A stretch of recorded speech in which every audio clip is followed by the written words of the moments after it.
నమస్తే. Welcome to our channel. MB Nagesh. ప్రస్తుతం మనతో విద్యార్థి నాయకులు కె ప్రవీణ్ కుమార్ అన్న అయితే మనతో ఉన్నారు. అన్న నమస్తే అన్న. నమస్తే అండి. అన్న ఇప్పుడు Miyapur Sri Chaitanya junior college MPC first year 17 సంవత్సరాల కౌశిక్ రాఘవ అనే విద్యార్థి ఆత్మహత్య అని చెబుతున్నారు. కానీ కుటుంబ సభ్యులేమో హత్య అని చెప్తున్నారు. అసలు ఏంది వాస్తవం? కౌశిక్ రాఘవ మదీనాగూడలో ఉన్న చైతన్య కళలో ఇంటర్ ఫస్ట్ ఇయర్ చదువుతున్నాడు. అబ్బాయి నిన్న సాయంత్రం కూడా వాళ్ళ అమ్మతోడు మాట్లాడిండు. అమ్మతోడు మాట్లాడితే చాలా సంతోషంగా మాట్లాడాడు. అమ్మ నా ఖర్చులో కొన్ని డబ్బులు వేయమ్మా అని చెప్పి ఒక phone pay Google pay number కూడా ఇచ్చిండు. ఆమె డబ్బులు కూడా వేసింది. అంత హ్యాపీగా ఉన్న స్టూడెంట్ పొద్దున కల్లా విగత జీవిగా చనిపోయిందని చెప్పి మేనేజ్మెంట్ నుంచి కాలేజ్ వార్డే నుంచి ఫోన్ వచ్చేసరికి ఆ తల్లి తల్లడిల్లిపోతుంది.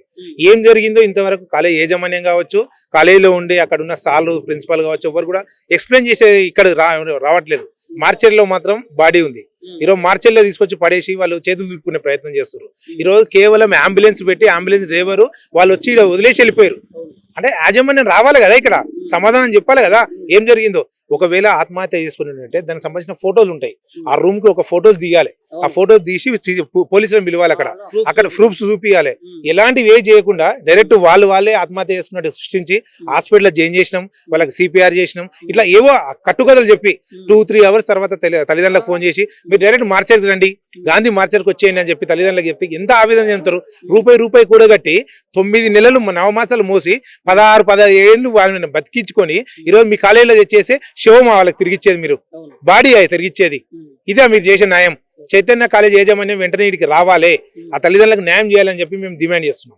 ఇప్పుడు ఆల్రెడీ మీరు సెటిల్మెంట్ చేసుకున్నారు. 12 లక్షలు చెక్ ఏదన్నట్టు కొంచెం ఇన్ఫర్మేషన్ వచ్చింది. అసలు కాలేజ్ యాజమాన్యం ఏం చెప్తుంది? రెండు పోలీస్ అధికారులతో కూడా మీరు మాట్లాడినట్టు తెలిసింది. పోలీసు వాళ్ళు ఏమంటున్నారు?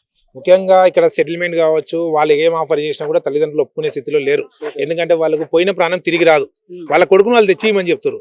అదే మీరు ఇచ్చే ఏదైతే ఇస్తారో డబ్బులు తిరిగి మేమే ఇస్తాం, మాకు నా కొడుకుని తెచ్చి అని చెప్పి చాలా స్పష్టంగా అడుగుతారు వాళ్ళు. తల్లిదండ్రుల యొక్క ఆవేదనను అది అర్థం చేసుకోవాలి. ఈరోజు సెటిల్మెంట్ తోటో డబ్బులతోటో కాదు. ఇలాంటివి ఇంకో విద్యార్థి ఇలా ఆత్మహత్య చేసుకోవద్దంటే యాజమాన్యాన్ని కఠినంగా శిక్షించాలి.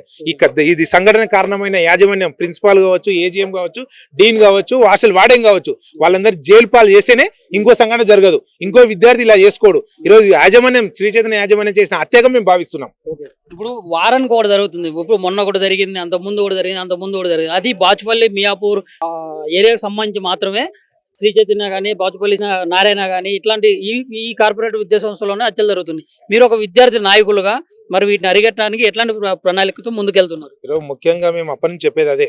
ఏదైనా సంఘటన జరిగినప్పుడు, కార్పొరేట్ కాలేజీల సంఘటన జరిగినప్పుడు 5, 10, 20, 15 ఇట్లా లక్షలు ఇచ్చేసుకొని చేతులు తిప్పుకునే ప్రయత్నం వాళ్ళు చేస్తున్నారు. అవి తీసుకొని బయటపడే ప్రయత్నం కొంతమంది పేరెంట్స్ కొంతమంది ఉన్నారు. అట్లా చనినప్పుడు అట్లా చేయొద్దు అని చెప్తున్నా. అట్లా చేయకుండా పగడ్బందీగా నిలబడితే ఖచ్చితంగా వాళ్ళకి శిక్ష వేపిస్తే ఇంకో సంఘటన, ఇంకో విద్యార్థి, ఇంకో తల్లిదండ్రి బాధపడరు. ముఖ్యంగా తెలంగాణ రాష్ట్రంలో ఉన్న, ఆంధ్రప్రదేశ్ రాష్ట్రంలో ఉన్న తల్లిదండ్రులందరూ మేము ఒకటే వేడుకుంటున్నా, ఎవరు కూడా నారాయణ చైతన్య కళాశాలలో విద్యార్థి చేర్పించకండి. అధిక ఒత్తిడి ఉంది అక్కడ, అధికంగా ఫీజులు వసూలు చేస్తుంటారు. వాళ్ళు ఫీజులు రూపాయి కట్టకపోతే కూడా లోపల చేంజ్ చేసుకోరు.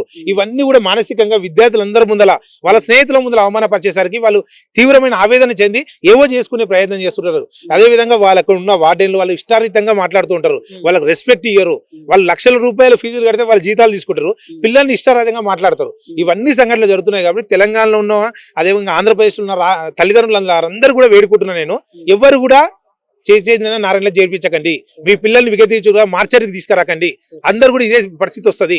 ఎవరు కూడా తీసుకురావద్దు, ఎవరు చేర్పించవద్దు అని చెప్పి నేను వేడుకుంటున్నా. ఇప్పుడు ఈ కౌశిక్ రాఘవ అనే విషయంలో చూసుకున్నట్లయితే మరి దారుణంగా 2 వీలర్ మీద తీసుకెళ్లారు. అక్కడి నుంచి అసలు కనీసం ఏ ఇన్ఫర్మేషన్ కూడా లేకుండా డైరెక్ట్ ఇక్కడ మార్చురోకి తీసుకొచ్చారు. ఇప్పుడు ఈ విషయం గురించి అసలు మీరు ఏం మాట్లాడారు? ముఖ్యంగా కాలేజీలో జరిగిన వెంటనే 2 వీలర్ మీద హాస్పిటల్ తీసుకెళ్లారు.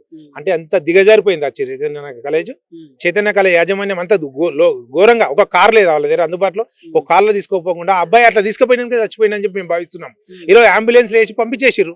మేము వచ్చినామండి విద్యార్థి సంఘ నాయకులుగా, మేము వచ్చి వాళ్ళకి తల్లిదండ్రులకు అండగా నిలబడ్డాము. ఒక్కరంటే ఒకరు రాలేరు వాళ్ళు యాజమాన్యం నుంచి, కాలేజ్ స్టాఫ్ రాలేదు. మేమందరం వచ్చి వాళ్ళకి తల్లిదండ్రులకు భరోసా కల్పించి న్యాయం చేస్తామన్నాక కూడా ఇప్పుడు కూడా రాలేరు వాళ్ళు. అంటే ఏం సమాధానం చెప్తారు వాళ్ళు? ఈరోజు కేవలం డబ్బులు మాకు వస్తాయి, తల్లిదండ్రులు వస్తారు, మా దగ్గర చేంజ్ చేస్తారు, డబ్బులు పెడతారు, మేము బలిసి కొట్టుకుంటున్నాం అనే రీతిలో చైతన్య యాజమాన్యం ఉంది. 10 లక్షలు 15 లక్షలు ఇస్తే చేతులు నిలుపుకోవచ్చు అని అనుకుంటారు. ఈ విషయంలో, రాఘవ విషయంలో అస్సలు కాంప్రమైజ్ అయ్యే విషయంలో కాదు. తల్లిదండ్రులు కూడా చాలా స్పష్టంగా ఉన్నారు. న్యాయం చేయాలి. ఏజీఎంను, డీన్ని, అదేవిధంగా ప్రిన్సిపాల్ని అరెస్ట్ చేయాలి. ఇంకే విద్యార్థి కూడా ఇలాంటి అన్యాయం జరగొద్దంటే వాళ్ళని అరెస్ట్ చేసే వారు కూడా మేము ఉద్యమం ఇట్లాగనే కొనసాగిస్తాం. ఖచ్చితంగా మార్చరీ పూర్తయిన తర్వాత డెడ్ బాడీ తీసుకొని కాలేజీ వరకు కూడా మేము వెళ్తున్నాం. అన్న ఇప్పుడు ఏదైతే మన రూమ్మేట్స్ ఆ రూమ్మేట్స్ కూడా మొత్తం ట్రైనింగ్ ఇచ్చి ఏం లేదు అన్న ఏం జరగలేదు అన్నట్లు కూడా మాట్లాడే ప్రయత్నం కూడా చేశారన్న. అదే చెప్తున్నా కదా, ఆయన చుట్టుపక్కల ఉన్న వాళ్ళందరినీ మ్యానిపులేట్ చేస్తూ వాడు అల్లరి వాడని, లేకపోతే ఎగ్జామ్ కు ప్రిపేర్ కాలేడని, అధిక ఒత్తిడి ఫీల్ అయ్యింది అని చెప్పి ఇట్లా ఏదో చెప్పి అబద్ధాలు చెప్పి వాళ్ళ పిల్లల్ని ఏదో చెప్దాం అనుకుంటారు. చిన్నపిల్లలు ఎవరు అబద్ధాలు ఆడండి, 16, 15, 16 ఏళ్ళ పిల్లలు ఎవరు కూడా అబద్ధాలు ఆడరు. వాళ్ళు స్పష్టంగా వాళ్ళు చాలా క్లియర్ గా మాకు ఇక్కడ వచ్చి చెప్పిపోయారు. వాళ్ళ ఫ్రెండ్స్ గాంధీ హాస్పిటల్ కాడికి వచ్చి అన్నకి ఇట్లా జరిగింది అన్న సంఘటన, వీళ్ళ ఒత్తిడి వల్లనే ఆడు ఇంకా ముందరికి వెళ్ళినట్లా ఆత్మహత్య చేసుకుంటా వీళ్ళే చేసి అనేది కూడా మాకు కూడా డౌట్ ఉంది. ఒక్కనే ఎట్లుంటాడండి హాస్టల్లో, ఆ రూమ్ లో ఒక్కడే ఎట్లుంటాడు? ఒక్కడే ఉన్నప్పుడు మరి వాళ్ళ విజువల్స్ బయటకు విడుదల చేయాలి కదా. ఏమి చేయకుండా తూతు మంత్రంగా ఈరోజు చెప్తున్నా కదా, విద్యార్థుల మీద వీళ్ళ పేరెంట్స్ మీద నెపం దొబ్బేసి మాకేం తెలియదు అని చేతులు దులుపుకుంటా అంటే బీజేవైఎం ఊరుకోదు. మేము ఖచ్చితంగా కాలేజ్ యాజమాన్యానికి ఇప్పటికే హెచ్చరిస్తున్నాం. అక్కడ మా నాయకులందరూ కూడా అక్కడ వెళ్ళి అద్దాలన్నీ వలగొట్టినాం. రేపు మా రాష్ట్ర వ్యాప్తంగా కూడా చైతన్య కళాశాల అన్నిటిపైన కూడా మేము సోమవారం రోజు కార్యాచరణ సిద్ధం చేస్తాం. ఒక విద్యార్థి ప్రాణం ఖరీదు ఈ కార్పొరేట్ విద్యా సంస్థలు ఏవైతే ఉన్నాయో, మొన్న ఏమో 8 లక్షల సెటిల్మెంట్ జరిగింది, ఈ రోజేమో 12 లక్షల సెటిల్మెంట్ జరిగినట్లయితే తెలుస్తా ఉంది. ఇక్కడ ఈ పోలీసులు కూడా వాళ్ళకి యాజమాన్యానికి సానుకూలంగా ఉంటున్నారు. వాళ్ళకి సెక్యూరిటీ కల్పిస్తున్నారు. కానీ ఇప్పుడు ఎవరైతే బాధితులు ఉన్నారో, ఎవరైతే విద్యార్థి తల్లిదండ్రులు ఆవేదన కనీసం పట్టించుకునే పరిస్థితులు ఉన్నాయా లేవా?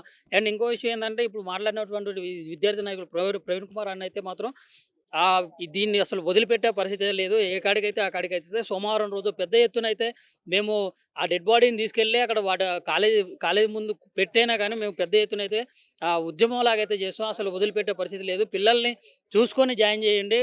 అసలు నారాయణ, శ్రీ చైతన్య ఇట్లాంటి కార్పొరేట్ విద్యా సంస్థలు అసలు జాయిన్ చేపియొద్దు.